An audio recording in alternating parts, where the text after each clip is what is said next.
Hi, everybody. Thanks for joining us. We have a very special guest today. We have Senator Tammy Duckworth, a Democrat from Illinois, with us. Senator, it is great to have you. Thanks for having me on. So there were some big votes that happened in the Senate today, two competing bills related to health care. Can you give us a little bit of a breakdown on what has happened and what people should expect with their health care premiums? Because both of these, unfortunately, were voted down. Right. So what Democrats wanted to do was extend the tax credits to families so that you can afford to buy health insurance on the under the Affordable Care Act on the exchange. That was something that needed to be done before actually the end of October. It's why we had the government shutdown, because Republicans refused to extend this tax credit. And I'll give you an example of why this is really important. What's really important, I was in Carbondale, Southern Illinois, just last weekend, and I had a gentleman stand up and said, my health insurance premiums for my wife and myself is going to go from $3,000 a year to over $10,000 a year. Wow. My wife is sick, so she's not working. So we're on one income. I can't afford it. I am going to drop my health insurance for myself and just roll the dice because we have to pay for her health care. And even with that, with this increase, we're probably going to have to make decisions, some tough decisions on what medications we can afford to buy for her and what she's going to have to go without. No American should have to go through this. We're the richest country on the face of the earth. This is inhumane. And my Republican colleagues refuse to extend these tax credits for hardworking Americans who really deserve to have health insurance. Yeah, I mean, it's completely absurd. And I think, and also the reason that they did this, right, was to pass a massive tax cut for millionaires and billionaires, people who do not need any money, and they're doing it on the backs of poor and working class Americans. So what are, I know you've given that one example, but I assume you are hearing from people in Illinois all across the state that are telling you that this is going to be devastating for them. It's going to be devastating for people. I'm also hearing it's kind of a triple whammy. So people are finding these that they can't afford it. So then they're going to drop their health insurance, which means they're not going to get preventative care, which means they're going to show up in the emergency room. And when they do, they're going to be sicker than if they had gotten preventative care, which means that I'm hearing from our hospitals that when these sicker people show up, they're going to cost taxpayers more money in the long run to take care of something that could have been handled if they'd gotten regular health care and regular medication. And then the last thing that's happening, the third thing that's really important, is that Republicans' big, beautiful bill cut so much Medicaid funding that now our rural hospitals are in crisis. And in Illinois, we're looking, according to the Illinois Hospital Association, we may lose as many as 9 safety net hospitals and 93 nursing homes. And so we've got a double whammy of they took away Medicaid that funds so many of our rural hospitals. At the same time, they made health insurance more expensive for the people who were actually buying health insurance for themselves. And walk us through. So Republicans obviously are saying, no, these things aren't happening. You know, we had our own bill. Can you tell us a little bit about what the bill was that they proposed and why that was not an adequate replacement for these ACA tax credits? Well, the bill that they were proposed was to put people into a high deductible plan and to put money towards a health savings account. Now, health savings accounts are useful if you have the money and you can afford to put money into a health savings account. But the amount that they were talking was, I think, was around $2,000. That's not enough to cover the cost of a hospital stay. And it's barely, in many places, not even enough to cover the cost of an ambulance ride. And so what they were coming up was not a solution. It was just a way to try to paper over what is really happening, which is they're making health insurance affordable for the vast majority of Americans who will drop their health insurance, which would then make it more expensive for the rest of us. And it wouldn't matter whether or not you were taking advantage of subsidies. Your health insurance is going to be more expensive because so many more people dropped it. And then because of the cuts and the Medicaid cuts and more people showing up ill, we're going to see that hospitals are going to start shutting down, which means that even if you had Blue Cross Blue Shields on your health insurance card and not Medicaid, you won't have a local hospital to go to, regardless of how you're paying for your health care. Yeah, I mean, it's absolutely devastating. We are hearing the same things across the country, that people are saying that their premiums are going up 100, 200, 300%. And I think a lot of people don't understand this isn't just about Medicare recipients and Medicaid recipients. This is about people who are on employer-based healthcare plans, because the costs are no longer being spread out amongst a lot of people. So everybody pretty much is going to see massive increases in their healthcare plans. And so I guess one question for you, Senator, is what can people do about this? Like, obviously the country seems very angry that Republicans are doing this, even though they continue to go down this path. What would you recommend to both people in Illinois and across the country to try to push these Republicans to actually do the right thing and save these tax credits? Well, absolutely. If you're in a Republican district, if you have a representative or a senator who's a Republican, reach out to them and make sure they understand what this is going to cost you and how upset you are about it, and then turn out to vote. Voting matters. And my Republican colleagues continue to vote for Elon Musk to get a over $300,000 tax cut and to take away health insurance from the average family who, they're just trying to pay for their own health insurance and get by.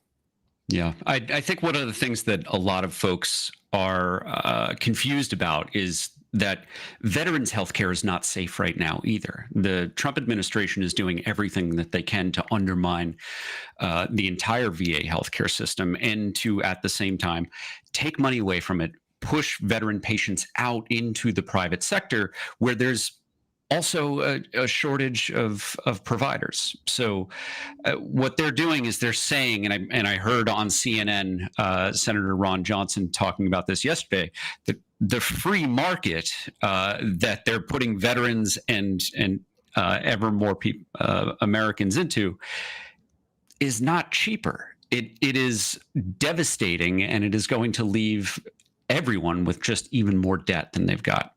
So switching topics just a little bit, this is a very hard pivot.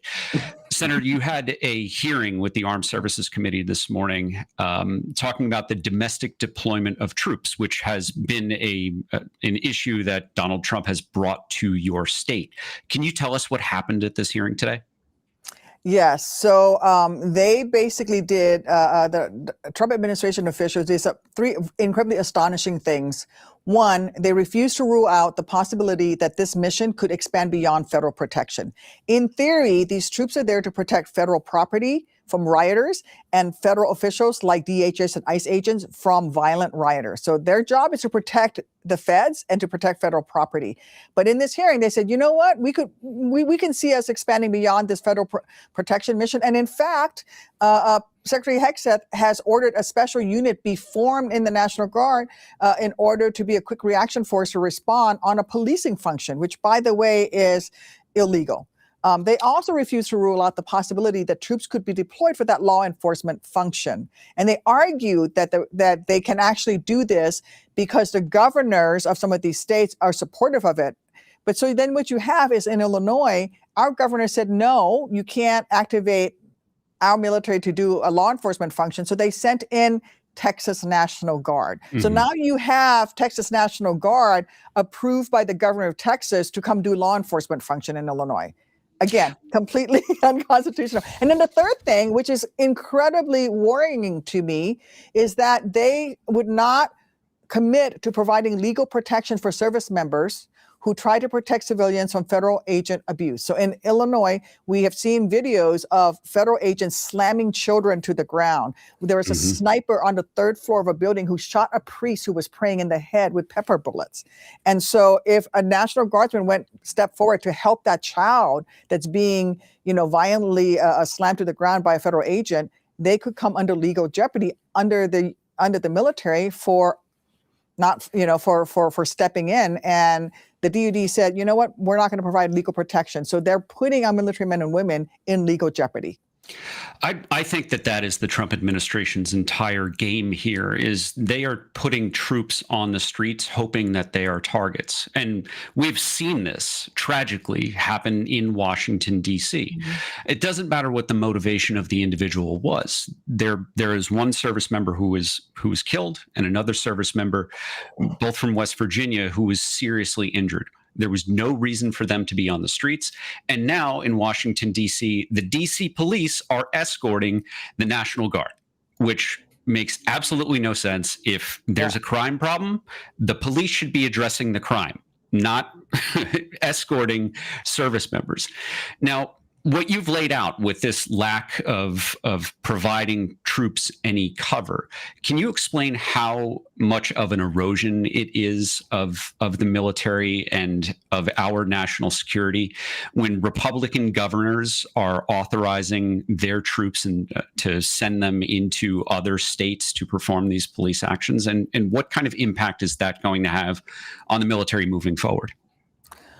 Well, number one, our National Guardsmen and women didn't sign up to do this policing function. They signed up to be war fighters, and they need to be training to be war fighters. And they need to be doing that job. Some of them come from mixed status. Many of them come from mixed status families. So the Illinois National Guardsmen who were activated against our governor's orders may be policing their own neighborhoods, which they did not sign up to do. Then the other thing that is also happening with our National Guardsmen that's really an abuse of them is the fact that they're being put into the status where they could be either in legal jeopardy if they don't step in and help a civilian, but then they also, in a catch-22, could be Article 15, which is absolutely unacceptable. And I mean, listen, if they truly wanted to fight drugs and they want to fight crime, then President Trump would never have defunded the police. In the hearing today, one of the things that came up was a member of the Homeland Security Committee said that in the amount of money that has been spent on the National Guard mission, we could have hired 9,000 police officers. And it was also brought up that 10 of the DC National Guardsmen who were activated were actually DC police officers who were activated onto National Guard status and then assigned to the DC Beautification Task Force. So they're not even doing policing functions. So Senator, So Senator, we have one more question for you, and then we'll get you out of here. But obviously, we've seen a lot of talk of Democrats asking for Secretary of Defense. I'm not going to say war. Secretary of Defense Pete Hegseth, whether he should resign or be fired or impeached. What is your position on whether the Secretary of Defense should continue in that role or not? He should be fired. He should resign. This is the least qualified Secretary of Defense in our nation's history. The only one thing that he's good at is sucking up to Donald Trump, which is why he keeps failing up. And he is, remember, he was deemed to be problematic to actually provide security during the inauguration, and now he's Secretary of Defense. And you see that he's, providing classified information on our troops' movements. He is doing things that are blatantly illegal. But this president, likes guys who suck up to him, and so he's keeping his job, I guess. But that puts our military men and women in jeopardy, and I worry that the American people are going to lose trust in our nation's military, and that's going to be dangerous for all of us. Do you think that Republicans are fed up enough that impeachment of Hegseth could be on the table if Donald Trump refuses to fire him? I don't know that they're fed up enough. I think they're not scared enough of losing their jobs, right? My Republicans who actually were willing to stand up are no longer in Congress or are retiring. And now what we have are a bunch of people who will do whatever they need to in order to keep their jobs. And that means kneeling down, bending the knee to Donald Trump and whatever illegal thing he wants to do, and justifying all of these erosions of norms in our country, and also jeopardizing our democracy. Well, Senator, thank you very much for this. I know you've got to run, but we really appreciate everything you're doing to hold the Trump administration accountable. And we'll hopefully have you back on soon. And thank you for all you're doing to make sure